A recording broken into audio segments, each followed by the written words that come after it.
found in translation. The way that our kind speaks is a language all of its own. Narc speak appears at first to be a normal way of speaking, with the inferences, interpretations, and connotations that one would ordinarily expect when hearing phrases such as "I love you" and "I'm sorry." You will not grasp that there is a different meaning to much of what we say. To you, at least, not until it is too late. Once you have mastered narc speak, however, it becomes readily apparent what is actually being conveyed to you. Understand this form of doublespeak from us, and you acquire a useful skill. Not only will it bring clarity to what has been said to you in the past and what was really meant, it will assist in understanding how to deal with the narcissist in your life going forward, if you have occasion to interact with him or her again, although, of course, the imposition of a total no-contact regime should mean that that would never occur. Narc speak arises because we operate in a different reality to you. We perceive the facts differently, and therefore there will be an alternative interpretation attached to what we say and what we do. We know the context of what we are saying, so that it apparently fits with the situation, although with certain lower echelon narcissists there is sometimes a disconnect. But usually what we say seems to fit with the situation and the discussion, but that is purely as a consequence of our ability to mimic, to fit in, and to convey what should be said. The narcissism means something else is being said when we say these things. This allows us to assert control through the evasion of culpability at a later juncture.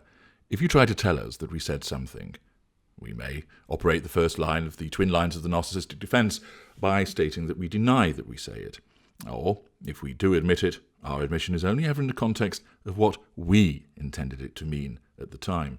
And this, of course, will utilize the revision of history. We use these words and phrases as a cloak to what is actually going on, and the sooner that you begin to understand what is really occurring and what is really being said, the sooner you will achieve the clarity of understanding which will remove the fog of confusion and enable you to decide how best to respond. By way of example, I now provide you with a number of phrases which you will invariably hear with our kind, and beneath what is really being said to you. I didn't look at anyone else the whole time I was out. I kissed several people. I've no idea who they were. You must believe me. This is a lie. What are you thinking? I am not going to tell you anything until I've worked you out first so I can control you. So I need to know what you are thinking in order to then say the appropriate things thereafter to achieve control. Don't you trust me? I find your insecurities both irritating and wonderful. I am annoyed that you think that you can assert control over me by questioning my bona fides, but I am also pleased that you're anxious, because I make you that way, and that allows me to exploit that further for the purposes of control. I promise. I'm just going to tell you what you hear, what you want to hear, and of course, because of my lack of accountability, no matter what I say now, I have no obligation to follow through with it because of the narcissist conditional asterisks. We will always be together. I say that now, but who knows what's down the line, and again, I'm not beholden to you, I can do what I want. This again is a manifestation of the narcissist conditional asterisks. It's future faking, although, when I say this, I fully intend to stay with you. You see, you belong to me, but I can pick you up and put you down as I see fit, in accordance with my absence of emotional empathy, desire to control you, sense of entitlement, and lack of accountability. I cannot stop thinking about you. Actually, I'm not obsessed with you at all. You occasionally pop into my head, and then I may decide to respond in order to assert control over you. But understand, I'll also thinking about her. Oh, and her as well. You're not the only one. And by saying I cannot stop thinking about you, You think that I have some obsession with you. In fact, I don't. You don't understand me. Everything I've told you is a lie, so it's little wonder that you do not. And I say this, of course, to offend your truth-seeker trait, because you want to understand, and so that you'll try harder to do so.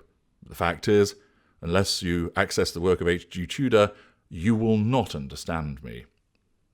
And that's the way it has to be, because the more confused you are, the easier to control you are. I like you. Here, have a compliment, because you're doing what I want. You're under my control. Keep it that way.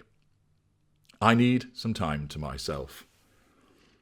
Actually, I'm going to spend the night with your best friend, but of course I can't tell you that, so I'll make it sound like I'm a fairly complex and deep individual where I need time to myself to work things through.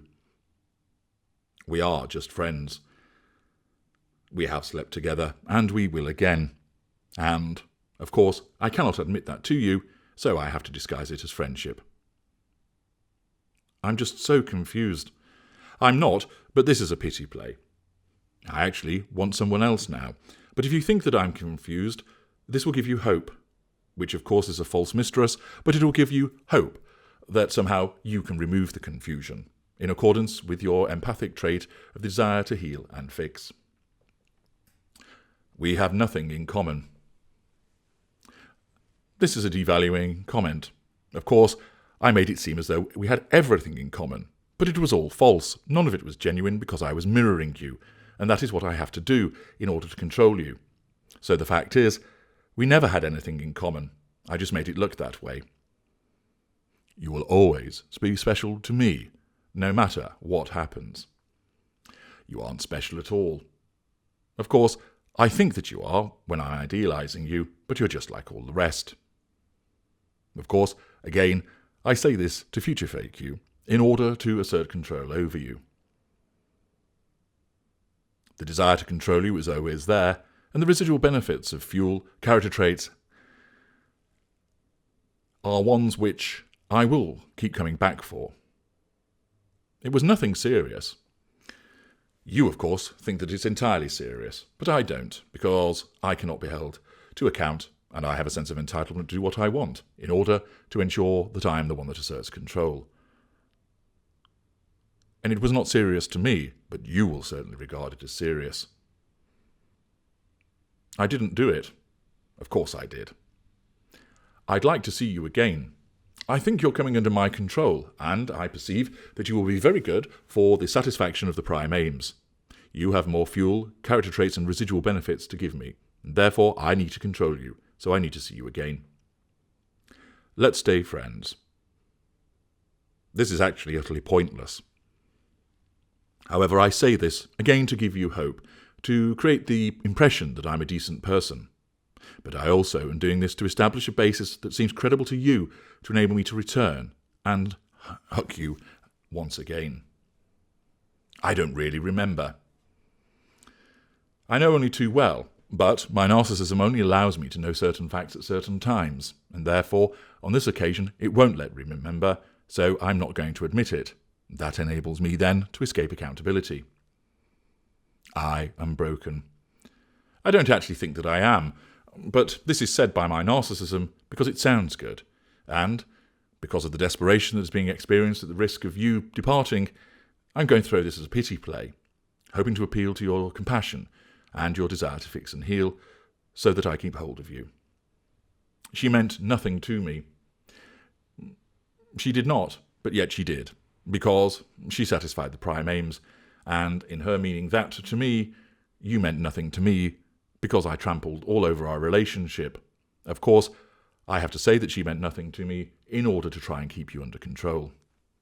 At the time, of course, her fuel meant more to me than yours. I must have been drunk. I was drunk, because I don't care, and I'm selfish, and I do what I want. I often am.